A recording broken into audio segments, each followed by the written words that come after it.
Le BADA du Nouvel Esprit Public du 10 février à l'école alsacienne et en public. Nous venons donc d'enregistrer l'émission dans son cours normal.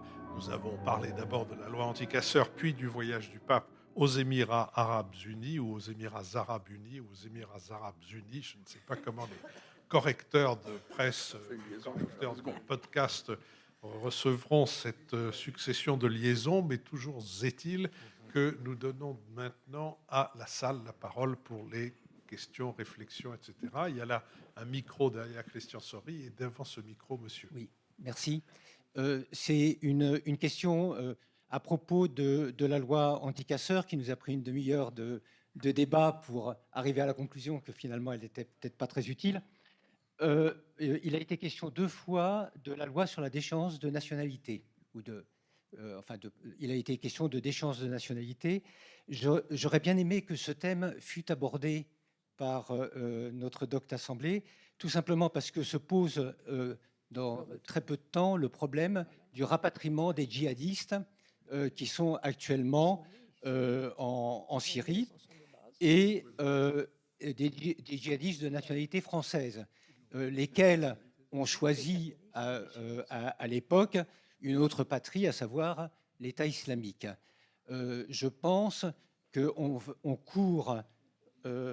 va au-devant de très très graves problèmes avec le rapatriement de ces djihadistes ou de leurs familles, qui sont tous innocents, puisqu'on sait que les femmes sont parties là-bas pour faire de la cuisine et les hommes pour enseigner ou aider faire du social. Qu'est-ce que vous en pensez ? Qui veut répondre sur cette question de la déchéance de nationalité ? Oui, Marc-Olivier. Lucille, tu commences ? Vas-y, commence. Non, mais bon. Non, mais c'est un sujet. Je veux bien aussi. Vous avez raison enfin, il faudrait voir ça de très près. Peut-être il faudrait qu'on consacre une émission d'ailleurs à ce sujet du rapatriement. C'est assez compliqué. Donc, disons, votre question fait d'autant plus sens que, si j'ai bien suivi, les Britanniques ont choisi d'appliquer la déchéance de nationalité dans ce cas-là. Alors, et je ne sais pas exactement, il faut investiguer un peu le sujet, mais la problématique, c'est d'abord, si ce sont des Britanniques qui n'ont pas d'autre nationalité, donc ils deviennent apatrides, et comment est-ce qu'ils sont traités d'un point de vue judiciaire, je ne sais pas. S'ils sont, je ne sais pas, pakistano-britanniques, ça veut dire qu'ils doivent aller au Pakistan. Et donc, la question ou dans un autre pays qui accepterait de les accueillir, mais ça, ce n'est pas évident. Alors, quel est le bénéfice de les laisser partir au Pakistan ? C'est là que moi, je ne suis pas très, très sûr. C'est-à-dire, est-ce qu'on peut penser que... Enfin, est-ce qu'il n'y a pas un risque qu'ils partent dans la nature au Pakistan ou qu'ils se rassemblent avec d'autres et donc qu'ils gardent finalement leur caractère de menace. Donc la question, c'est, je pense, le point de vue préférable, ce serait qu'ils soient traités d'un point de vue judiciaire. On dit judiciarisé maintenant en français, ça me semble un néologisme assez récent que je ne connaissais pas. Donc qu'ils soient traités avec évidemment la grande difficulté, c'est de comment garantir un procès équitable dans ces circonstances, et notamment l'établissement des preuves pour des gens qui ont sans doute commis des actions pénalement sanctionnables sur le terrain de guerre en Syrie. Alors, c'est vrai que je suis d'accord avec vous. Enfin, en principe, on n'a pas besoin de la déchéance de nationalité. Ce sont des gens qui ont pris les armes en un sens contre leur pays. Oui. On est absolument d'accord là-dessus. Donc, dans l'appareil pénal, on a la bonne qualification juridique, je dirais, pour caractériser ce qu'on peut leur reprocher. Maintenant, ce qui est très impressionnant aussi, et vous voyez que je suis un peu en pointillé et très incertain, c'est que je pense qu'on est devenu très sceptique sur, disons, les processus de déradicalisation. On ne voit pas bien comment faire, on n'est pas sûr de parvenir à déradicaliser des gens qui sont allés sur un terrain de guerre et qui ont été vraiment endoctrinés puissamment. Et ça, c'est très problématique, y compris pour les femmes. Lucille Schmitt. Oui, comment dire. Moi, je serais favorable à une procédure judiciaire, tout en ayant évidemment les mêmes pointillés ou les mêmes difficultés à imaginer comment concrètement ça pourrait se passer, pour une raison très simple, qui est que je crois qu'il y a encore en France des personnes ayant la nationalité française, ou qu'elles en aient une ou deux, qui sont françaises, qui peuvent être tentées par l'aventure terroriste. Et je crois que le problème, c'est que c'est comme quand on dit qu'on va couper des branches. La question, c'est ce qui nous attend. Et donc, je suis frappée du fait qu'on n'essaie même pas d'imaginer que ces procès puissent être faits, comme si on se faisait plus confiance comme société, sur le fait de pouvoir organiser, comme l'a dit Marc-Olivier, un procès équitable. Je ne me situe pas d'ailleurs de manière très technique, mais j'ai tendance à penser qu'il faut que nous ayons aussi des procès pour nous apercevoir de ce que nous sommes comme société, réussir à refaire société. Et moi, j'ai regardé, par exemple, les vidéos qui avaient été mises en ligne sur les questions de déradicalisation par le ministère de l'Intérieur, etc. À chaque fois, on voit qu'on n'arrive ni à trouver les bons arguments, ni à trouver le ton, quand les parents parlent des enfants qui sont partis, on se retrouve face à un sentiment de mystère, comme si l'incapacité de dialogue s'était organisée pendant des années. Donc, spontanément, j'aurais tendance à dire qu'il faudrait faire ça, peut-être parce que c'est extrêmement difficile, parce que sinon, je crois que Dieu sait que lorsque Manuel Valls l'avait dit, j'étais assez sceptique, lorsqu'il avait dit qu'il faudra une génération pour faire face à la menace terroriste. Je crois qu'aujourd'hui, on est confronté à cet enracinement et que c'est quelque chose qu'il faut affronter, y compris en faisant confiance à notre justice. Merci. Les autres questions, tout en haut. Ici, non, j'ai vu, voilà, ici. Merci beaucoup. Moi, j'aimerais évoquer un sujet qui n'était pas au cœur de la visite du pape François aux Émirats arabes unis, mais qui a été évoqué par la voix de l'exception par Madame Gibelin, qui est la politique de vitrine de ce pays, et en particulier la collaboration de la France à cette politique. Parce que je me souviens d'un livre de Jean Clair extrêmement critique vis-à-vis du fait que les autorités culturelles aient vendu l'exploitation de la marque Louvre à un pays étranger. Et donc je voulais savoir si, selon vous, ça s'inscrivait dans un geste d'une entreprise de compromission ou de rayonnement de la culture française. C'était la question d'un ancien stagiaire de la mission, ce qui Oui. prouve que nous ne recrutons pas n'importe où. Béatrice Gibelin. On peut être à la fois dans le rayonnement et dans la compromission. L'un n'exclut pas l'autre. Bon. Qu'on puisse avoir joué la carte d'Abu Dhabi en disant, parce qu'on a démarré avec la Sorbonne sur cette opération-là, en disant, effectivement, compte tenu du nombre d'étudiants étrangers qui peuvent venir faire des études à Abu Dhabi, et que l'image Sorbonne reste effectivement la seule université connue dans le monde, c'est Sorbonne. Bon. Ça vaut le coup de tenter l'opération, et on attirera des gens et on les formera comme on pense qu'il est utile de les former, avec un esprit critique ou autre. C'était quand même ça dans l'idée. Moi, j'ai bien connu Jean-Robert Pitt, qui est à l'origine de ce projet sur l'antenne de l'université Sorbonne. C'était vraiment ça qui l'intéressait, en disant, mais d'accord Béatrice, ça va, c'est pas génial, mais au moins on sera là et on essaiera de faire quelque chose. Bon. Le plus dur, c'est d'y envoyer les enseignants pour qu'ils acceptent de passer 6 mois à Abu Dhabi. Encore que les avantages salariaux, me suis-je laissé dire, notamment par Jean-Robert Pitt, ne sont pas de nature à les décourager. Eh bien, détrompez-vous, parce que même les avantages salariaux, moi j'ai des collègues qui ont refusé d'y aller, parce que c'est pas si drôle que ça d'y être. On peut être très drôle de intéressé. gagner de l'argent. Ça, c'est faux. J'en connais qui s'amusent beaucoup à en gagner. Bon, donc c'est pas, ça me semble une façon un peu rapide de dire les choses.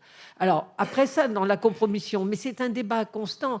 Est-ce qu'on doit parler, être présent avec des responsables qui ont des pratiques très hostiles et qu'on refuse, et on se salirait les mains d'y aller? Moi, j'avoue que j'ai une position très plutôt nuancée là-dessus. J'ai été longtemps responsable des relations internationales dans mon université, et on À un moment, on a dit il ne faudrait plus qu'on ait de relations avec Israël. Je me suis toujours opposée à ça, en disant mais attendez, confondez pas tout. Il y a des niveaux de responsabilité et il est important qu'on continue à parler avec nos collègues, qu'on accueille des étudiants. On a eu, alors que comme j'étais à Paris 8, Cuba, c'était formidable. Il fallait absolument qu'on garde Cuba. Moi, je disais, attendez, si vous voulez pas Israël, alors moi, je veux pas Cuba non plus. Il faut, soyons un peu, voilà. Donc, aller quelque part, bien sûr que c'est prendre un risque. Hein. Mais vous savez, le monde des belles âmes, il n'existe pas. Alors, je crois qu'il faut savoir y aller, se mettre sans doute un certain nombre de lignes rouges, voilà. Mais tant qu'on peut enseigner ce qu'on veut, dire ce qu'on veut, moi, je suis allée enseigner en Iran, j'ai raconté exactement tout ce que je voulais. Merci. Ils m'ont pu réinviter.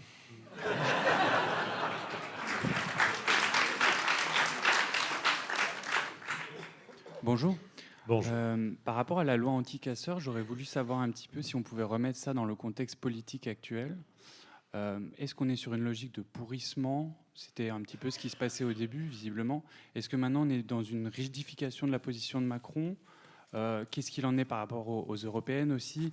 On a vu qu'apparemment, s'il y a un parti gilet jaune qui se lance aux européennes, ça va en fait bénéficier à Macron puisque ça va drainer des voix France Insoumise et Rassemblement Bleu Marine.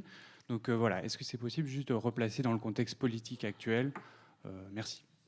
Qui veut se livrer à cet exercice de contextualisation, comme on dit Lucille Schmitt? Oui, par rapport aux Gilets jaunes, d'abord sur la question des européennes et des listes, ce qui est très intéressant, je crois que Béatrice rappelait ce petit texte donc, qui décrit les Gilets jaunes comme un mouvement qui ne veut pas de politique. Donc, ce qui est intéressant, c'est que depuis le début, lorsqu'il s'agit d'avoir des représentants, vous vous rappelez quand Édouard Philippe a fait le pied de grue pendant une demi-heure sur le perron de Matignon pour attendre des représentants des Gilets jaunes qui sont soit pas arrivés, soit arrivés par la porte de derrière parce qu'ils avaient reçu trop de menaces de mort. On voit que la tentative de liste qui est faite par Madame Levavasseur aboutit déjà. D'abord, les 10 premiers qui avaient été énoncés, il y avait 2 recyclés d'autres partis politiques. Enfin, on voit l'extrême difficulté à monter une liste. Il y a déjà une deuxième liste dont on parle. Donc, on verra si ça va au bout. Mais en tout cas, je crois qu'on est là vraiment sur de la politique fiction dans les sondages. C'est-à-dire que ça repose sur l'idée que le mouvement des Gilets jaunes aurait une liste Gilets jaunes qui aurait le même aura, si je puis dire, vis-à-vis de l'opinion publique, alors que structurer quelque chose politiquement, entrer dans des appareils, des dynamiques de liste avec les questions de personnes que ça suppose, c'est, comme le rappelait Béatrice, se salir un peu les mains. On sort du monde, quelque part, de l'abstraction et des belles âmes. Sur le contexte, il est clair que ce qu'avait voulu faire Emmanuel Macron, on en a déjà parlé ici d'ailleurs, c'était d'une part scinder le camp des progressistes du camp des populistes. Et la question des Gilets jaunes pose un problème particulier parce que sont-ils démocrates, sont-ils populistes, sont-ils violents, non violents ? Je crois qu'ils sont tout à la fois. Et donc, on voit que cette question de noir et blanc ou binaire ne fonctionne pas. On voit par ailleurs, ça a été évoqué plusieurs fois, notamment par Marc Olivier, que Emmanuel Macron n'a pas trouvé en Europe en fait d'alliés, tandis que Luigi Di Maio se permet une incursion en France où il vient rencontrer des gilets jaunes, mais immédiatement d'autres gilets jaunes disent que c'était absolument insupportable. Et donc, on est dans une situation de confusion totale où, ceci dit, un vice-premier ministre se permet une incursion d'une façon incroyable. Alors, j'entendais un chercheur qui disait qu'au fond, ce n'était pas si mal parce que c'était en train de politiser ces élections européennes qui souvent se réduisaient au fait qu'il y avait des pro-européens et des anti-européens, genre on sort de l'Europe, on critique l'Europe ou on est pour l'Europe, alors que la question du projet européen que l'on porte était peut-être quelque chose qui allait faire irruption dans cette campagne. Je pense que ça, c'est important. Puis la deuxième chose, sur Emmanuel Macron plus particulièrement et son gouvernement, c'est que je pense que la question des libertés est un sujet qui est vraiment devant nous. C'est-à-dire que je crois que lorsque certains d'entre nous ont voté pour Emmanuel Macron, ils ne s'attendaient certainement pas à cette dynamique sécuritaire qu'on peut attribuer à l'évolution des Gilets jaunes, et en même temps, si je puis dire, je pense que François va réagir Le fortement. trait est un peu forcé, ma chère Lucille, sur la Cher dynamique François, sécuritaire. nous ne sommes pas forcément d'accord. Ah, ça c'est vrai, ça c'est déjà produit. En tout cas, je crois qu'il y a quelque chose qui se passe sur la question de structurer la relation aux libertés publiques du côté d'Emmanuel Macron, qui est un sujet nouveau. Je dois dire que, pour moi, cette question n'existait pas lorsqu'il a été élu, et je crois qu'aujourd'hui, elle se pose dans des termes différents. Dans la salle, monsieur, madame. Oui, enfin, vous avez parlé de l'Italie et justement, c'est la première fois depuis 1940 qu'un ambassadeur de France en Italie est rappelé. Donc, je voulais savoir ce que vous en pensez, comment on peut sortir de cette situation et quelles sont les conséquences justement sur les Européennes, aussi bien en France qu'en Italie. François Bujon de l'État. C'est curieux, j'ai été désigné volontaire pour vous répondre. Je veux bien y aller. Je me demande pourquoi. Écoutez, vous avez entièrement raison de souligner que c'est sans précédent depuis la guerre, depuis 1940. Et on peut même élargir d'ailleurs ça en disant que jamais nous n'avons été à rappeler, à ma connaissance, un ambassadeur de France dans un des pays de l'Union européenne, ou de ce qui est devenu l'Union européenne, et notamment dans un des pays fondateurs. Donc c'est quelque chose de très fort et de très significatif. Alors, c'est une vieille histoire. La relation franco-italienne, elle est souvent un peu névralgique, comme vous le savez. Je dois dire, moi j'ai une vision assez peut-être un peu iconoclaste là-dessus. Je blâme volontiers la diplomatie française pour saisir toujours avec enthousiasme toute occasion qui se présente d'humilier l'Italie et les Italiens. Nous n'en ratons jamais une. Qu'il s'agisse des chantiers de l'Atlantique à Saint-Nazaire, où on trouvait très bien d'avoir un actionnaire coréen, mais où on a tiqué devant un actionnaire italien, c'est un exemple. Qu'il s'agisse d'une conférence sur la paix en Libye à la salle Saint-Cloud, où on oublie simplement d'inviter l'Italie, qui évidemment est l'ancienne puissance coloniale en Libye et qui y a des intérêts et une influence importante. Enfin, je pourrais vous faire des quantités de... Nous avons tort. Les Italiens, bien entendu, ont avalé tout ça de travers, et aujourd'hui, parce que c'est un gouvernement populiste et parce que la coalition italienne est en train de se fissurer, ce qui amène Cinque Stelle à faire de la surenchère par rapport à M. Salvini ou M. Salvini à faire de la surenchère sur les autres, la France est une balle de ping-pong magnifique dans un sujet comme celui-là. Je ne suis pas sûr que nous ayons bien fait de rappeler notre ambassadeur, pour ma part. Je pense qu'on pouvait traiter tout ça par le mépris ou hausser les épaules, effectivement, 2 épaules, si on n'en a que 2, peut-être plus, si certains en ont davantage. Mais c'est peut-être dramatiser un petit peu trop un comportement italien qui est entièrement condamnable et entièrement blâmable, mais ça aurait peut-être aussi été l'occasion de faire un examen de conscience. J'ai envie de vous raconter une anecdote. Racontez-nous. Est-ce que je suis autorisé à raconter une anecdote que je puise dans mon passé? À l'époque très lointaine où j'étais à l'Élysée avec le général de Gaulle, il y avait un journaliste qui s'appelait Raymond Tournoux, qui était journaliste à Paris Match, beaucoup d'entre vous se souviennent de lui, et qui publiait au moins une fois par an un livre intitulé Secret d'État. Alors il y a eu Secret d'État 1, 2, 3, 4, dans lequel on avait toujours l'impression qu'il était caché sous la table du Conseil des ministres et qu'il y avait tout entendu. Et un jour, dans un de ces volumes, il rapporte un propos du général de Gaulle qui aurait dit de l'Italie « c'est un pauvre pays sous un pauvre régime ». Alors, un jour, le secrétaire général de l'Élysée, qui était l'ambassadeur Burin-Desrosiers, qui devait d'ailleurs ensuite devenir ambassadeur au Quirinal, m'appelle et me dit « François, je suis très embêté, l'ambassadeur d'Italie a demandé à me voir, d'ordre de son gouvernement, à propos du livre de M. Tournoux, je crois qu'il faut qu'on le reçoive. » Nous avons reçu l'ambassadeur d'Italie, qui était l'homme le plus charmant, le plus exquis, le mieux élevé que vous puissiez imaginer, qui est arrivé en disant « Monsieur l'ambassadeur, je suis vraiment très embarrassé, je viens vous voir, c'est une démarche complètement inutile, mais vous savez, comme... nos gouvernants sont parfois vétilleux. On m'a demandé de m'assurer que les propos du général de Gaulle rapportés par M. Tourneau étaient entièrement apocryphes, ce qui me paraît évidemment aller de soi, mais mon gouvernement voudrait avoir la confirmation. » Alors, M. Burin-Desrosiers lui répond en disant « Mais naturellement, j'allais m'en assurer auprès du général. » Le soir même, il va voir le général, il lui rapporte ça, et le général lui dit « Naturellement que j'ai dit ça. Qu'est-ce qu'on peut dire d'autre sur un pays pareil ?» Alors, j'ai assisté à l'entretien suivant entre M. Burin-Desrosiers et l'ambassadeur d'Italie, qui a été un des plus beaux exercices de patinage artistique diplomatique auquel j'ai jamais assisté. Mais c'est pour vous dire qu'il y a des précédents à l'épisode actuel. Béatrice Gibelin. Oui, moi je pense qu'on a toujours eu un peu des relations effectivement parfois tendues avec l'Italie, mais on a des relations aussi extrêmement proches. Et je pense que tant qu'on ne sera pas passé aux élections européennes, ça va durer. Ce système d'escarmouche pour des raisons de géopolitique interne. Comme l'a très bien dit François, il est évident que les tensions internes, Di Maio, il a besoin d'exister par rapport à Salvini. C'est très clair. Salvini, lui, il veut plus discuter qu'avec les présidents ou les premiers ministres. Castaner, il n'existe pas. pour lui, même s'il est ministre de l'Intérieur. Donc pour Di Maio, ils sont vice-présidents tous les deux, mais il y en a un qui est nettement plus vice-président que l'autre. Donc il a impérativement besoin d'exister. Et je vous ferai remarquer quand il a signalé qu'il était allé voir dans le Loiret à Montargis les Gilets jaunes, Salvini a pris la parole pour dire pas d'histoire, on continue pas sur ce terrain-là, tout ça, ça doit se calmer très très vite. C'est-à-dire qu'il va taper un peu sur le museau en disant ça suffit, on va pas aller plus loin là-dessus. Donc je pense que la situation interne de l'Italie, ce qui n'enlève rien à ce qu'a dit François, évidemment, sur l'attitude arrogante ou parfois méprisante qu'on peut avoir, sur la question difficile qui est celle de l'immigration, dans laquelle la France a une certaine responsabilité, ou ce qui se passe à Vintimille, ou ce qui s'est passé avec l'Aquarius. Mais la situation géopolitique interne de l'Italie est très très importante à prendre en compte. Merci. Une dernière question, madame. Bonjour, non, c'est pas une question, juste une remarque à propos de la loi anti-casseurs. Je reviens. Attendez, j'ai perdu le fil là.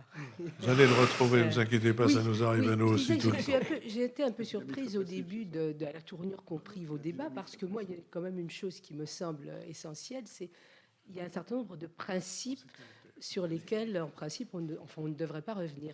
Par exemple, la séparation des pouvoirs. Dans une démocratie, le pouvoir exécutif et le pouvoir judiciaire doivent être séparés. Et je ne comprends même pas qu'on s'interroge là-dessus. On dira, ben oui, mais c'est pour des raisons, enfin c'est un petit peu ce que vous avez dit, est-ce que c'est efficace, est-ce que c'est utile? Bon, je ne crois pas que ça soit utile ni efficace. Mais même si ça l'était, je trouve que ça n'est pas une raison. Ce n'est pas parce que quelque chose est efficace qu'il faut le faire. Il y a un tas de choses qui sont efficaces et que nous ne faisons pas. La torture, par exemple, c'est efficace et nous ne la pratiquons pas. Ce n'est pas que je compare, c'est un exemple. Oui, je crois qu'il vaut mieux en effet rester un degré en dessous. Bien sûr. C'est un exemple que je voulais prendre. Je veux dire que je voudrais qu'on revienne quand même à ça. Non, mais la question, pardonnez-moi, mais je ne crois pas que la question soit pour nier la nécessité et la légitimité, l'absolue nécessité même, devrais-je dire, de la séparation des pouvoirs. La question est de savoir dans quelle mesure les propositions qui sont faites dans ce projet de loi, puisque ça n'est encore qu'un projet de loi, bien qu'il y ait de fortes chances pour que, comme il est à l'origine, c'est un projet du Sénat, il y a de fortes chances pour qu'il revienne du Sénat plutôt aggravé qu'allégé. Mais la question est de savoir si ces dispositions, c'est ce que je crois la plupart, enfin, en tout cas un certain nombre d'entre nous ont dit, mettent ou non à mal cette question de la séparation des pouvoirs. Marc Dufié. Je voulais, moi, précisément, en faire un point particulier de mon argumentation. C'est-à-dire que ce que j'ai dit, c'est que c'est le rôle du juge judiciaire de porter un jugement sur des actions qui ont été commises. Et donc, de ce point de vue-là, on est dans un cadre pénal très, très clair. Si on arrive, dans le cadre d'une manifestation, à arrêter des gens et à démontrer que c'est bien eux, même s'ils sont cagoulés, s'ils ont jeté la batte de baseball avec laquelle ils sont venus et ils ont dit « Ah non, moi j'étais là par hasard, on m'a pris dans le paquet, etc. » Bon, c'est pas évident non plus le traitement judiciaire de ces situations. Mais la question, c'est que, bon, ça c'est l'office du juge, mais les pouvoirs publics, en particulier les préfets, ont aussi une responsabilité par rapport à la tranquillité de la vie publique.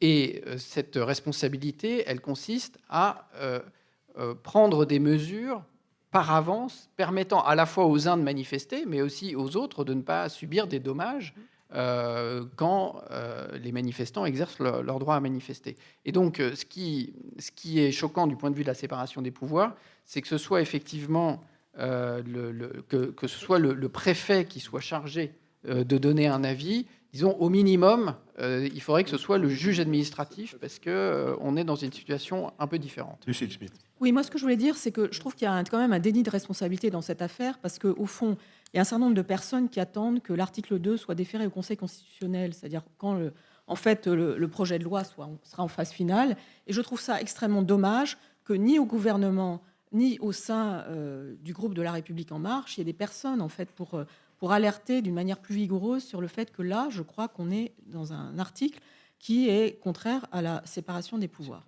Et au fond, ça illustre quand même le fait que le phénomène majoritaire, qui est le fait qu'aujourd'hui les députés dépendent entièrement du président de la République, crée aussi un problème de contre-pouvoir législatif. Donc on est dans cette situation aujourd'hui, la concentration des pouvoirs organisée par la coïncidence du calendrier électif fait que, au fond, plus personne n'ose dire ce qu'il pense in petto. Et ça, c'est un sujet, c'est-à-dire qu'attendre indéfiniment qu'au fond, on s'en remette uniquement au Conseil constitutionnel, alors que beaucoup de gens pensent comme moi, je pense que cet article 2 n'est pas admissible, c'est un problème. Et ça devrait nous inciter comme citoyens à nous poser la question d'un autre calendrier qui permettrait à l'Assemblée nationale de retrouver son indépendance, y compris lorsqu'il y a une majorité pour le président de la République. Merci.